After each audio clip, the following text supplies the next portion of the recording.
You may have heard that the nomadic life is simple. You may also have even heard that it's easy. Well, the truth is that the nomadic life is simple, but it is definitely not easy. We'll talk about this and more coming up. Welcome to the Robert Witham Show, a weekly podcast where we discuss travel, nomadic lifestyle, simple living, and minimalism.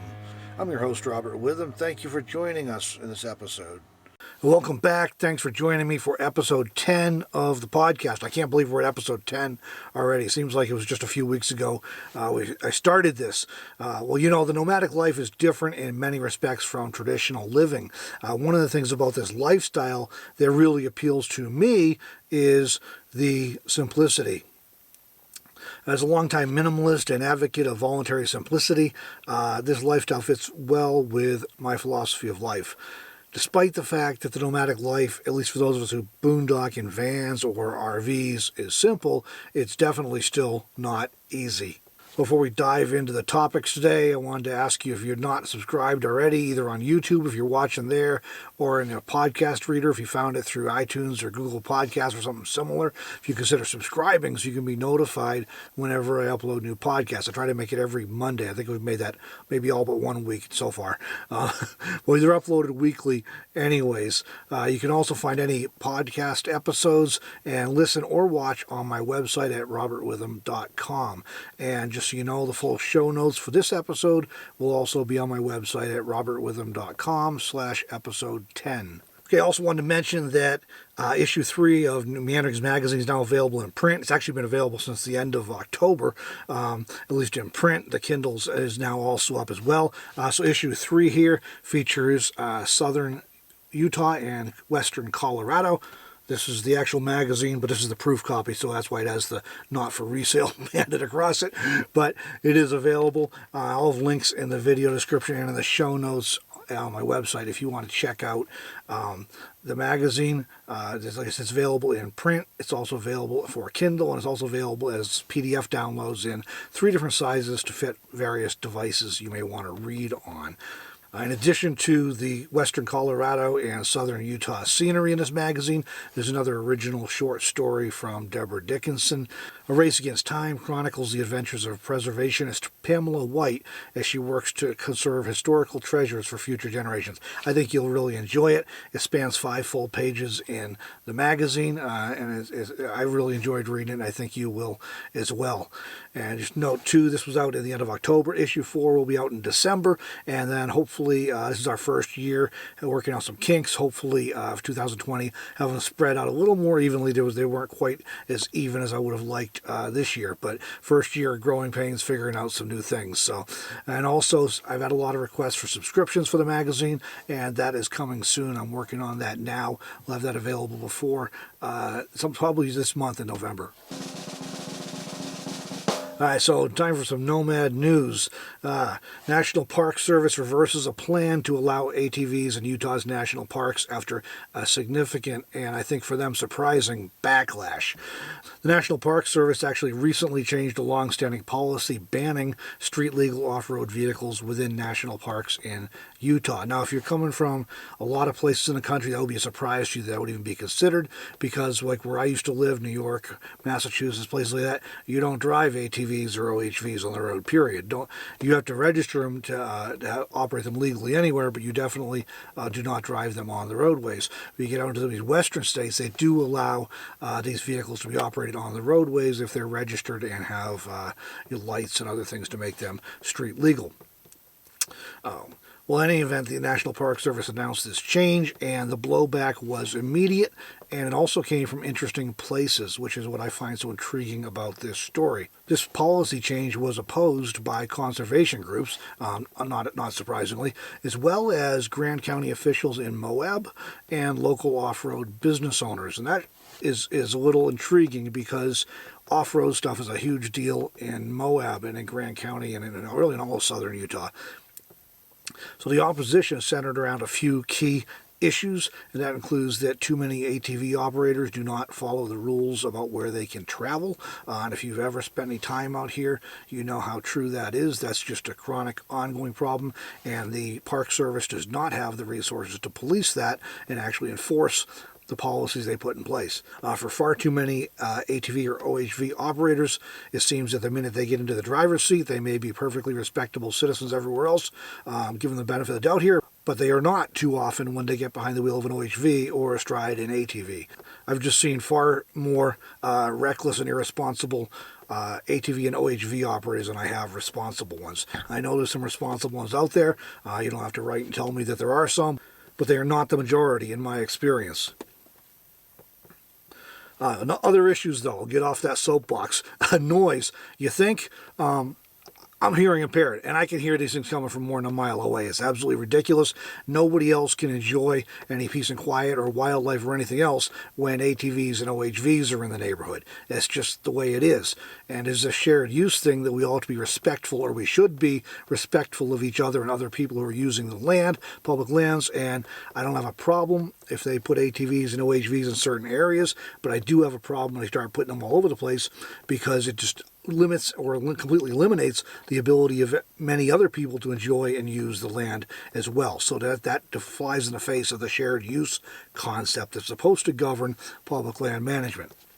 And finally, and this is interesting, and this may be a lot of what it came down to for the opposition from Grand County and from some of the OHV businesses there, but there was a significant concern about the impact that allowing OHVs and ATVs into national parks in Utah would have on tourism. Because, yeah, like I said, I'm not the only person that doesn't like these things and thinks they're obnoxious and that too many of the operators are not responsible. So even local business owners who make their money off OHVs recognize that this will be a problem and it would likely impact tourism, which would in turn affect their bottom line. Grand County also makes a ridiculous amount of money on tax revenue from sales tax and lodging tax and other things, so they also were concerned about it because it's going to hit the bottom line with tourism. So like I said, it's not just me. There's a lot of people who are not impressed with these things because we've seen the damage, we've heard the noise, and we've just witnessed too many negative situations.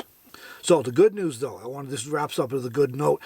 After all the backlash, it was so significant that late last month, the end of October here, National Park Service rescinded the change following this backlash, citing further consultation with the agencies and stakeholders involved. So I'm glad they finally listened. It would have been nice if they listened in the first place, instead of just trying to heed a very small subset of the population and appease a special interest, basically, so that everybody is able to enjoy these parks. And you just don't need to take your noisy, smelly, polluting, obnoxious vegetation and destroying and erosion-inducing ATVs and OHVs into everywhere.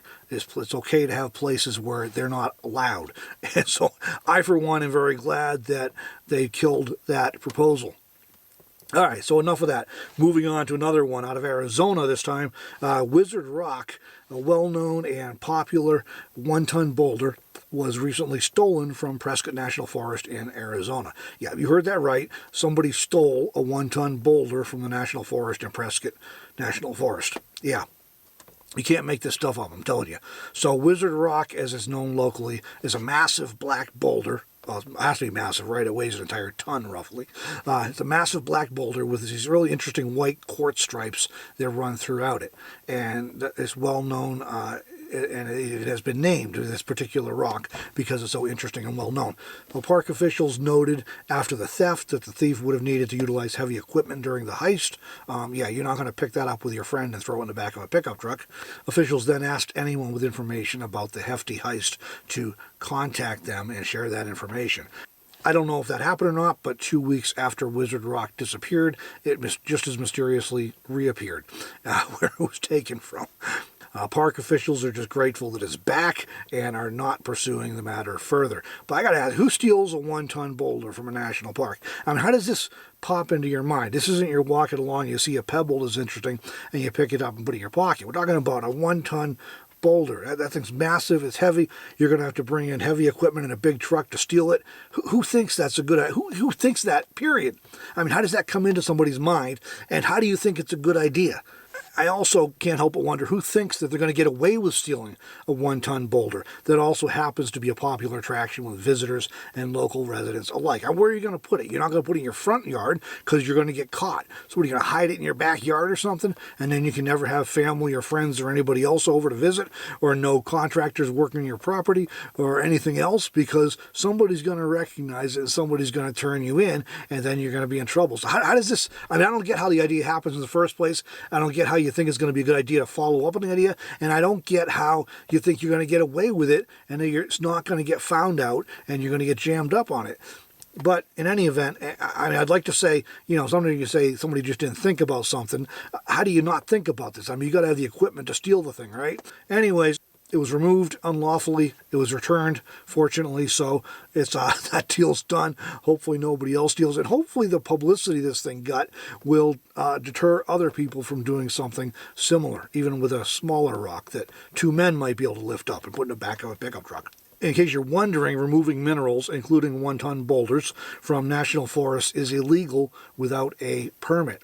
And penalties for doing so include fines of up to $5,000 and or 6 months of incarceration. So they do take it seriously. Fortunately, in this case, the person came to their senses and returned it. But it's back, and that's the good news. So we wrap up both of our Nomad news stories on a good note. All right, so let's dive into our topic today. Simple, not easy. I'll try and keep this brief because I know I had a couple stories already and I had a couple comments to talk about too, so I'll try and move through this in a reasonably efficient manner. Nomadic life, at least in a van or RV, especially the way I do it, does tend to be simpler than living in a house or an apartment in the city. And this is one of the things that really appeals to me about the lifestyle. I've been into minimalism and voluntary simplicity. I was into minimalism before minimalism was called minimalism, okay? Back then, I just called it voluntary simplicity. So I've been doing it for like more than 2 decades now, and it's just really been a part of a lot of my adult life. I maybe I'll do more of a conversation about it sometime, about how that all came to be, but it is the way it is, and so I've always been looking to simplify, how to make things simpler, how to reduce complexity and stress, and for me, van life scratches that itch. So van life, or the nomadic life in general, at least if you're doing it anything remotely like I do and a lot of my friends do, it is simple, but it is not, however, easy. And this is particularly true for boondockers. I just want to emphasize that distinction because, if you're in a motor coach and you're going campground to campground, RV park to RV park, it probably is pretty easy. I mean, there's not a whole lot you got to deal with there that's different than being in an apartment. I mean, you pull in and park. They got these things got auto levelers on them. The only thing you got to do really is plug in the electric, hook up the water, and connect your sewer hose. That's about the extent of what you got to do. And then once you're set up, you got all the electrics at home. Some of these things even have washers and dryers in them. So, you get all the comforts of home. So it's not so much applying to that, although it's still a little different, but that's not what I'm talking. I'm talking about boondocking. I'm talking about van life. I'm talking about RVers who boondock or RVers who keep it simple and low key. So we talk about this kind of nomadic lifestyle, this kind of the van life type movement.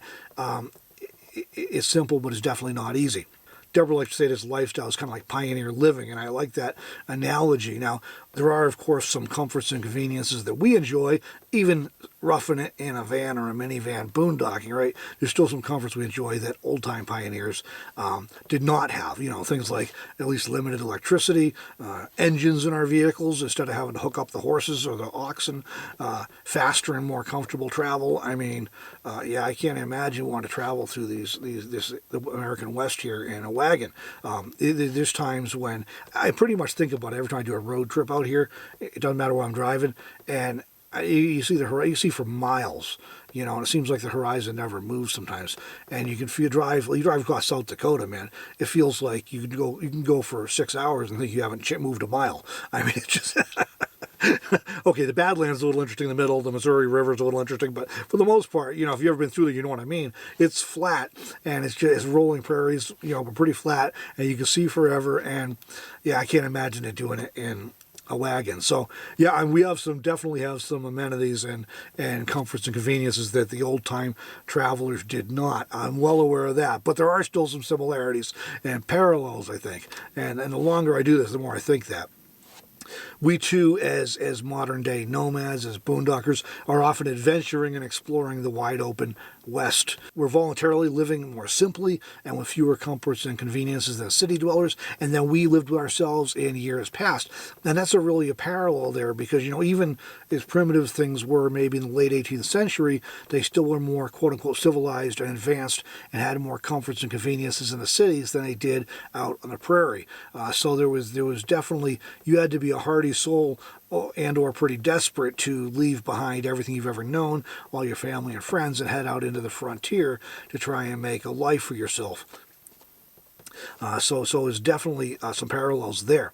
We do have electricity, which early pioneers would obviously not have had, but it's limited in many cases, if not most cases. I mean, unless you go on, again, RV park to RV park, you're relying on solar or on a generator or whatever, and you do have to be mindful of how much power you have.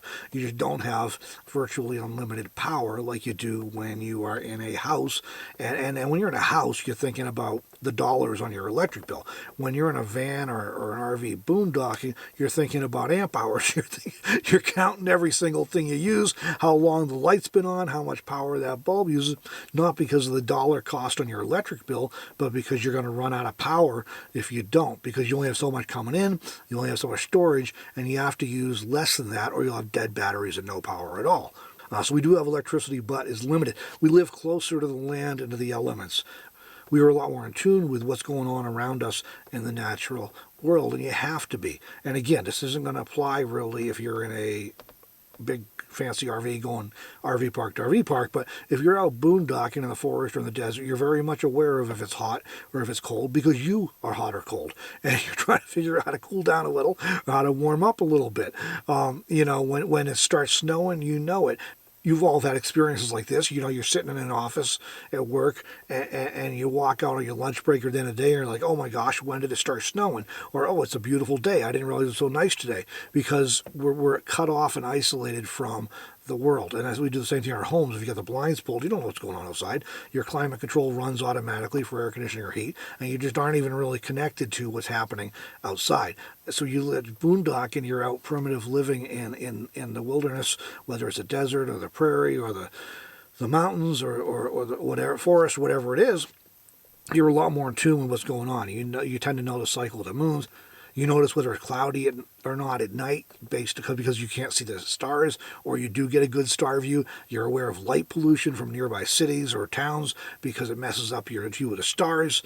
You're aware of wildlife that comes and goes. There's just all kinds of things we're more aware of, like the seasons, changing seasons. And we're just very much aware of these things because we're more in touch with it, because we're closer to the land and to the elements. We also pack our own water, often have no running water. I have a hand pump, so I sort of have running water. Actually, you can call it that, right? It does run. It's connected to a big tank, and I can pump it. But a lot of van lifers just use gallon jugs. So we often don't have running water, and even if we do have running water, we still have to either pack it or go somewhere with a hose and refill it. So you're packing it still.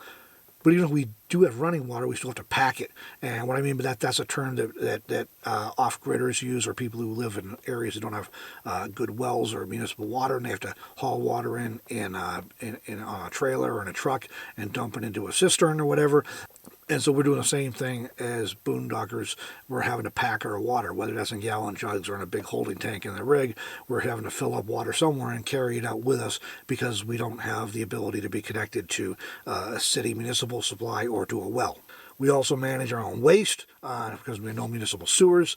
If you're in an RV, you may be connecting to an RV dump to take care of that. Otherwise, you're doing other things. But either way, you have to manage your own waste and be mindful of it. So we usually don't dig an outhouse or a privy because we're not in one place long enough. But when we are in campgrounds, that's often what we have is an outhouse or a privy. We're usually cooking on a primitive camp stove. My main stove right now is a 2-burner Coleman propane stove that I have to light with a lighter because it doesn't have electronic ignition even. My backup stove is a little butane camp stove that does have electric ignition, but again, it's not connected to the grid. I have to put canisters into it and be aware of my fuel usage and how much, make sure I'm carrying enough fuel to have gas for my main stove and also for my backup in case I need to use that. Laundry's a chore. Some nomads hand wash just like the pioneers.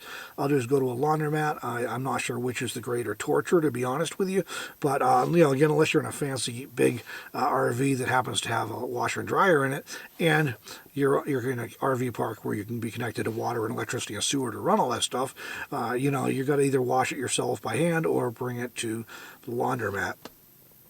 And also, many of us live in a vehicle that is similar in overall space to a covered wagon. So I know the idea for most pioneers was to build a cabin when they got somewhere, but even though a lot of those cabins weren't much bigger than a small RV these days. So, log cabins these days are a far cry from what they were, in the late 19th century.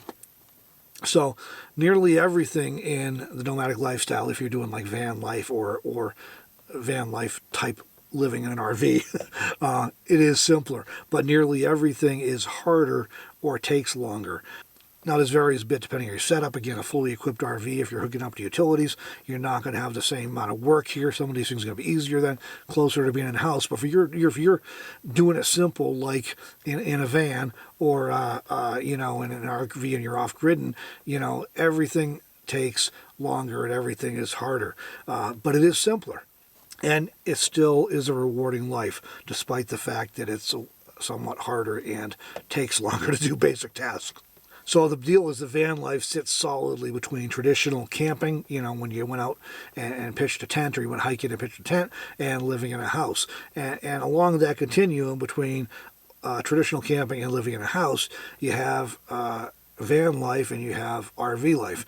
And van life's a little simpler, generally speaking, and RV life's a little more has more complexities, but a little more conveniences and comforts, generally speaking. Again, some people with RVs boondock, and some people with vans have them set up as like micro RVs. Mine is almost a full RV. I have just about everything in it that you have in an RV, basically. So it's just a little bit of a simpler setup, but it's simpler. So I have the same challenges with things taking longer and being a little more difficult. So those are my thoughts. I'd love to know in the comments below if you're watching on YouTube or on the website beneath the show notes. Again, that's robertwitham.com/episode 10. What your take is on the nomadic lifestyle, van life, boondocking, RV life. Do you find it also to be simple but not easy? And now, time for a couple of listener questions. John asks, Robert, talk about affordable cell packages, Yagi antennas. I watch a lot of YouTube is all. All right. So, affordable cell packages. I have two different packages right now.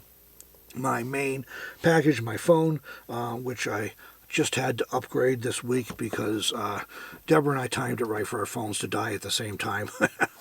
We're not even in the same state, but yeah, my phone has been really sick for a long time. It was 3.5 years old, so I just had to upgrade it. But that's on Verizon. That's a regular postpaid plan. They just changed the plans. I used to have 22 gig on handset, then I could get throttled, and now it's like 50 gig on the handset, and then it may be throttled after that. And then I have 15 gig out of that. I can use tethered, meaning I have a hotspot enabled on the phone so I can connect my laptop to the phone. So I have that plan, and I stick with that because it lets me keep the same number. It's reliable. If I have a problem, I can get it taken care of. It's more. The prepaid people will tell you that you get exactly the same service. You don't. You may share the network, so usually it's going to be the same, but there's two things to note. One, if you're on prepaid, you're going to get deprioritized behind people who are postpaid. So you're going to... It's not a big deal. It doesn't come up much if it's not a lot of network congestion. But if there's a lot of network congestion, you'll be getting slower speeds than people who are postpaid. So that's one thing. The other thing is that there are times when, because if you have a postpaid plan, you're going to be able to roam and have coverage in places where the prepaid phones do not have coverage. So that and a few other reasons. It's for business. It's my job. So I do the postpaid, even though I could save a little bit of money doing prepaid. The other thing I have is a hotspot that's from, it's an unlocked Netgear hotspot that I bought at Best Buy. And the SIM card I'm using for service right now is through a company called NetBuddy. It's an AT&T reseller, and I actually have true unlimited AT&T 4G internet. It's fast, it's reliable. The catch is the company appears to not be reliable anymore. I've heard a whole bunch of people can't even set up accounts, and they have customer service problems. Nobody ever gets back to them, so I cannot recommend it. They're still around. I'm still using mine. I get billed every month, and it works. And I have that because it lets me upload videos from camp and not have to worry about that.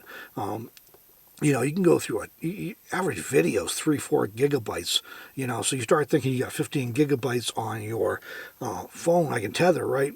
Well, I'm gonna go through that in just a few videos uploading, and that's not even surfing the internet or doing email or any of those kind of things. That's just uploading videos. So that's kind of so that's a big deal for me, having true unlimited internet. I'm assuming someday they'll get shut down because this seems to always happen with the resellers selling unlimited plans. They're actually selling plans, as I understand it, for AT&T tablets, and so eventually AT&T will probably shut them down. But I have an unlocked modem, so I can take it and go anywhere. So I am actually kind of shopping for alternatives now. As I have time, I browse around a little bit. I'd like to find something that's a little bit cheaper if possible, but it's got to still be truly unlimited. And that's the catch. A lot of places will advertise unlimited, but it's not really. Or maybe the handset's unlimited, might be throttled, but if you read the fine print, you find out if you're using it as a hotspot, or if it is a hotspot, you're not getting unlimited. So that you got to really read the fine print on any of that. But as soon as I come up with one that I think is better and has a good enough customer service, I can recommend it, I will definitely be doing an update video about it because I know it's important to a lot of people. I just don't have a good one I can recommend right now. The one I'm using works for me, but people can't even set up accounts anymore, so I don't know what's up with that. And if you need anything, you're just out of luck. So, and the other thing with a lot of the prepaid ones is that the hotspot or the phone will be flashed to only work with their service. So you're stuck with this. You buy a hotspot with them and they go out of business or get shut down, or you just want to change and you find out you can't because that device only works with that network and you're no longer using that network. So for me, it's got to be truly unlimited. It's got to be reasonably priced, and it's got to have a true unlocked modem where I can use my own hotspot or my own device and plug a SIM card in and be ready to go. Okay, and Dirty Shoes Adventures writes, thank you for sharing. It definitely gives me some ideas on battery boosters, air compressor. As far as the solar panel goes, will suitcase type 100 watt fully charge a 12 volt deep cycle battery in a sunshiny day? I'm in an SUV for now, so not a lot of extra stuff to power, mainly my laptop, phone, and an air mattress pump. I've been trying to figure something out for heat, but that is a work in progress. As far as tires go, I have all-terrain tires on my all-wheel drive SUV, since I want to hit some of the forest roads up in northern New Mexico. Kumo Road Venture AT51 is what they are. I haven't used them off-road much yet, but they seem to be pretty good, especially for the price, around $142 each, a discount tire. Anyway, thanks again for sharing your knowledge. So, yeah, those are probably decent tires. I've heard of the Kumo brand. I'm not real familiar with them personally. I'm only newly getting into off-road tires because I had a minivan and then an Echo and a Camry before that. So, I'm now that I've got a full-size van, I'm a little more interested in that. And I have a BF Goodrich's on the back, and I forget the brand on the front, but it's different on the front. But they're pretty aggressive. Any decent off-road tire is gonna get you a lot further and hopefully get you back out a lot quicker and more reliably than regular all-season street tires. They just got a more aggressive tread, and that matters when you're driving on gravel and sand and dirt and mud. So yeah, I'm sure those tires are good, and it's definitely make a difference. And if you compare that with four-wheel drive, you really have a lot more options for getting places. As far as the question about the solar panel, the suitcase type 100 watt, that'll put out about those panels are generally going to put out about 5.5 amps with good sunlight. This time of year, yeah, you're not going to get good sunlight all day long. It helps if you're like in the desert. That definitely helps. And if you get clouds, of course, that's going to limit it. So basically, you can probably count on 20-30 amps for sure on a sunny day. And the advantage of the portable ones, you can move them several times a day to face the sun. So you actually get more power out of the portables if you remember to move them. I sometimes forget, but if you remember to move them a few times a day, you'll get more power out of it than you do with one mounted flat on the roof. And that's especially true during the winter months when the sun is lower. I get way more power out of my 100-watt Renogy that's sitting on the ground right now than I do out of my Lensun Flexible on the roof. And the Lensun Flexible put out plenty of power during the summer, but now that the sun's lower in the horizon, the roof is curved, so the panel's curved a little bit, and, you know, so there's only, like, basically midday as I'm only getting great sun on it. Portable, of course, it's outside. I can move it. It's just a rigid 100-watt panel, but I can put legs on it and I can move it around so I can get the better sun on it and therefore more power out of it. I routinely pull in 5.5 amps out of that during the daytime. So what that, all of what that means is, you know, even if your batteries, you got a 100 amp hour battery and it's truly down to 50%, it's probably iffy if you're going to be able to get 50 amps out of that one panel in one day. The summer you probably would, but during the winter especially probably not. But if you're not discharged that low, if you're discharged to 75 or 80%, then yes, it'll probably charge it back up all the way, as long as the sun's out all day. That's kind of the big variable there. You get a day that's cloudy all day, you're going to get, you know, you get heavy cloud cover, you may be getting 1 amp an hour in out of it. And so then you're down to, like, you know, what, 8 amps for the day, and that'll run your phone and your air mattress pump probably, but it won't go very far on the laptop. So what you do is just watch the battery and make sure you're not dropping it down too low, and if it is, you shut down. The catch with a laptop that's an advantage is if your battery's getting low, you still can run your laptop for a while without charging it. So this kind of gives you an extra buffer there that with a regular, like a desktop computer, your battery was down, you're down. As far as laptops, most of them are around 5 amps an hour when they're charging. So, I mean, you're going to use about what your solar panel's putting in. So, it depends how long you use it. If you use it an hour or two a day, that's not too bad. If you're using it, you're going to recharge it once probably. But if you're trying to use it like I do, all day long, it's up to a little more power. So for me, 100 watts is a little bit pushing it, but I'm running the laptop all day, plus sometimes fans and recharging cameras and lights at night now that it's getting dark a little sooner, and the phone, hotspot, that kind of stuff. So on a good sunny day, 100 watts is just enough for me. But by having the 200 watts, when I have the portable out, I have plenty of power, and I'm going into the late afternoon with the battery fully charged, and so I've got that to work with. All right, so hope that answers that question. You know, as always, you know, if you have any questions, or even comments too, but if you have any questions, leave them in the comments, either on the website, robertwitham.com/episode 10, or here on YouTube if you're watching on YouTube. And either way, I'll try and answer them, and I'll also grab some from the questions that are posted and answer them on the next podcast. So I do appreciate those questions, and I do appreciate the comments. I read every comment. I answer as many as I can. Time constraints sometimes keep me from answering everything, but I do read all of them, and I answer as many as I can. So if you haven't already, don't forget to check out the latest issue of Meanderings Magazine. Again, that's meanderingsmagazine.com if you want to check that out. And you'll have the links there where you can pick up in however you want, in print or for Kindle or as a PDF download, instant download. If you're watching on YouTube, please hit the like button if you enjoyed this at all. And heck, even if you didn't enjoy it, please hit the like button. And consider subscribing if you're not already, whether that's on YouTube or in your favorite podcast service. And how about you? What has your experience been with the nomadic lifestyle? Do you also find it simple but not easy? Meanwhile, thanks for joining me for this podcast, everybody, and we will see you in the next one.